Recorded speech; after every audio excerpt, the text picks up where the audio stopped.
Okay, good afternoon. Let's roll right into our post-race press conference for today's 20th annual Crown Royal presents the Samuel Deeds 400 at the Brickyard, powered by BigMachineRecords.com here at Indianapolis Motor Speedway. Our third-place finisher is Kasey Kahne, and he drove the number 5 Great Clips Chevrolet for Hendrick Motorsports. And Kasey comes out of this race now 9th in points, and certainly as you look back at this race, your car obviously was a contender, but just talk about how this race unfolded and how you thought things played out today for the number 5 team. Yeah, I felt really good about, kind of the speed we had, especially the last 50 laps. I struggled early some in traffic, I'd get tight behind cars pretty easily, so that made it really tough. Got passed from behind a few times trying to pass the guy in front of me, and we lost some track position there. And Kenny Francis did a really nice job making the car better throughout the race. And the last 2 runs, I felt like we were as good as anyone, maybe the best car throughout a lot of those runs, a lot of the laps of those runs. So it was a good day. Our Great Clips Chevy was quick. Hendrick horsepower was key. Felt really good to have that, and we came close. We caught the guys at the end, and we just never got to the lead. We never got to the front. We were kind of close throughout the race, but then we'd lose it and have to come back. And I was glad to be able to see Jimmie at the end and Ryan, and but we just never got up there. Thank you, Kasey. We're now joined by our race runner-up. We're now joined by our race runner-up. That is Jimmie Johnson. He drove the number 48 Lowe's Cobalt Tool Chevrolet here today at Indianapolis. Jimmie continues to be our points leader in the NASCAR Sprint Cup Series. Jimmie, talk about this race out there today. Certainly one that your car was extremely strong, led throughout most of the day until that final pit stop. But just talk about the race out there today and how you thought things played out. Yeah, obviously we had a great race car and great performance. Track position was really important, especially the way my car was driving. Although had plenty of speed, it wasn't the easiest thing to drive. So my times that I caught lap traffic or had to pass someone for a position, it took a lot of risks to get that done. But was able to manage all that well. We maintained great track position through really the bulk of the race. And then there at the end, we had a little mistake on pit road, and the 39 took 2 where we took 4. So once I got back to the track, I had a lot of distance to make up, and I got within probably 3 seconds and beat myself up pretty bad. And I think Ryan was just being smart too. And once I got to a certain distance, I believe he decided to go at 100%, and he had plenty of speed today. So, throughout the race, I saw him at the beginning, then the middle part, didn't see a lot of him. And then when I saw him again at the end, I knew I was going to have my hands full with him. His car had a lot of pace, and he was doing an amazing job around here. So, came up a little short, definitely not what we wanted, but still a very solid performance. Questions now for Jimmie or Kasey. We'll start over here with Tom, and then we'll go here to John.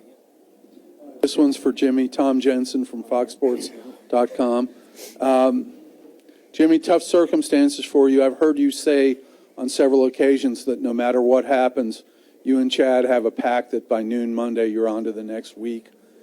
A race like this, are you going to be able to let go of it that easily? We'll try.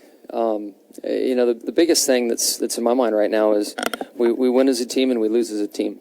And there's been some late race mistakes on my behalf and situations that have taken race wins away from us. Granted, they weren't a major event like this, but we win as a team, we lose as a team, and we still ended up second. We have a lot to be proud of over the course of the weekend, and we'll do our best to let it roll off our shoulders by tomorrow afternoon.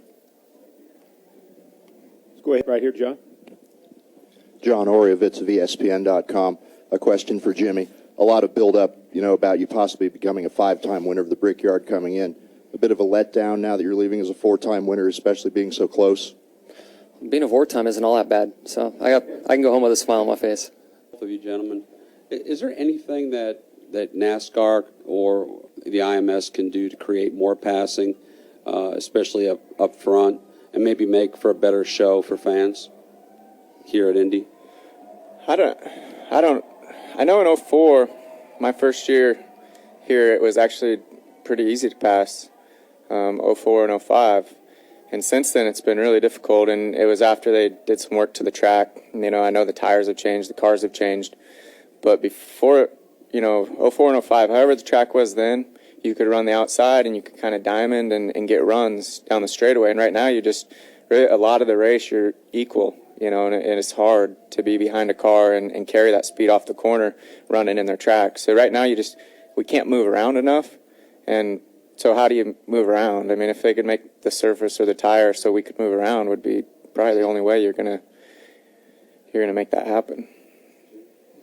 Yeah, I definitely agree. I mean, this year's 500, I think, was kind of unusual with so many passes for the lead. But in general, on a flat racetrack, it's just tough to pass. You need a second lane with some kind of banking. You know, in these corners, they aren't really that long. You have 4 90-degree turns. So that puts a lot against this racetrack for side-by-side racing. But we still love this place. Go ahead, Dick. Dick Lubman, Kasey, you didn't win, but getting up to third, is that still satisfying that you were able to reach that late in the race and be able to hang on to it? Yeah, it is. You know, I came up here and wanted to win, and that was something that our team, we really shot for this weekend. We were really fast throughout the whole weekend, so we did a nice job. But early, the first 100 laps, 80 to 100 laps, we just gave away way too many spots, whether it was on the track or in the pits. We just gave away too many spots. In the last 2 runs, we did a lot of passing, made up a lot of ground, but we never got to the front, and we're just too far back the whole race. So after running a race like that and having everything that went on with our deal throughout the race, I feel really good about running third. Let's go back here to Zach, and then we'll go to Mike. Zach Albert, NASCAR.com for Kasey.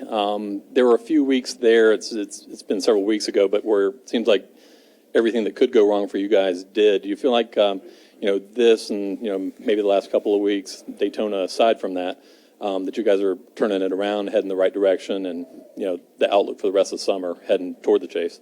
Yeah, I feel good about where we're at. New Hampshire, we were on 11th, and now today, there's been races we've been fast, and just things happen the last month and a half, like you're saying, and, it's racing, those things happen. But, yeah, I feel good about the last 2 races and where we're at and where we're headed. We have great race cars and a really good team, strong group. So looking forward to it. We're still in that top 10, and we have a lot to shoot for and to make that chase. Take a question up here, Mike.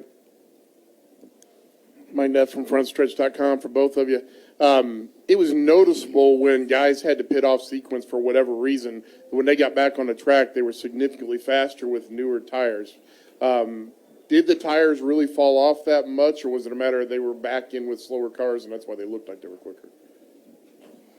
I think it was a little of both. Traffic was tough to deal with, but tires made a big difference. And the biggest example to me, I was on 2 next to last stop, and Ryan was on 4, and he was mired in traffic, worked his way through and started to track me down. And I think that led Chad to his decision for 4 on our last stop. And then with us pitting before the 39, it was pretty easy for them to just go 2 at that point. But the 4 tires, they look like they're making up a lot of time. 39 was coming hard on us. Yeah, I never heard a lap time throughout the race for our guys, or myself. But to me, it just seemed like center off. You would just lose a lot of speed, spin your tires a lot easier the longer the run went. And when you put on tires, you could be way more aggressive with the throttle, and which had to have been a second at least, maybe more. Nate? For both of you guys, much is made about how this race is a title barometer, and the teams that do well here are chase contenders. Hendrick Engines, I think, had 7 of the top 8 today. What is that? Did it seem like that on the track that you guys were that much better, and does that send a message maybe to the rest of the garage? I know my stuff was running good. Mine felt good all day. Felt awesome. I didn't know that stat until you just mentioned it. But it takes a whole package. Certainly the engines. I have to imagine a lot of those engines also had Hendrick chassis under them too. So we've got a great company and a lot of tools to go win races with them. Okay, guys, thank you, Kasey, Jimmie. Congratulations on outstanding Thanks. performance. Good luck next week at Pocono.